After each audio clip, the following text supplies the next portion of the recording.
ভেন্টিলেটরের অভাবে আমার 33টা বেবি মারা গেছে রাজশাহীতে।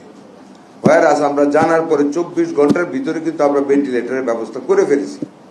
এমন হঠাৎ করে বজ্রপাতের মতন এসে পড়েছে আমাদের উপর, যেটার কোন রকম প্রস্তুতি আমাদের কাছে ছিল না। তার মধ্যে আমাদের একটি হাসপাতাল কর্তৃপক্ষের অবহেলার কারণে, due to a long gap of communication in between the hospital's authority and the management, that means the ministry or the DG, আমাদের অনেকগুলি সন্তান অকালে ঝরে গেছে। আমি পার্সোনালি অত্যন্ত মর্মাহত, আমি খুব ব্যথিত হয়েছি আসলে ঘটনাটায়। এর আগে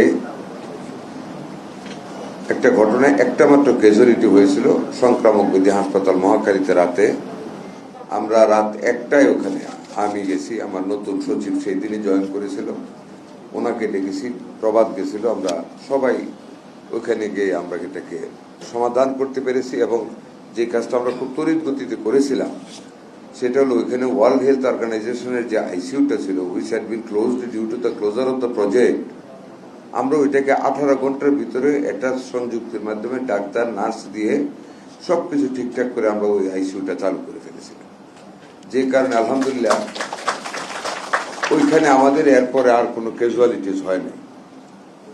দেখেন, আল্লাহ বিপদ দেয়, আল্লাহ কিন্তু হেল্পও করেন। আল্লাহর হাত এমনভাবে প্রসারিত, আমাদের শুধু টানতে হয়, ডাকতে হয়, তাহলে আমাদের সমাধান হয়ে যায়। আপনাদের যে পেশাটা, এটাতে যদি অবহেলা থাকে, it will be against the medical ethics.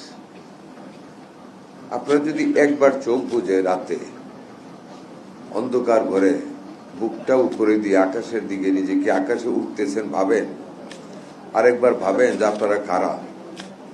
আমার মনে হয় কোনো ডাক্তার তাহলে কাজে অবহেলা করে না, অবহেলা করেও না, কিন্তু আমি শুধু রিমাইন্ড করতেছি।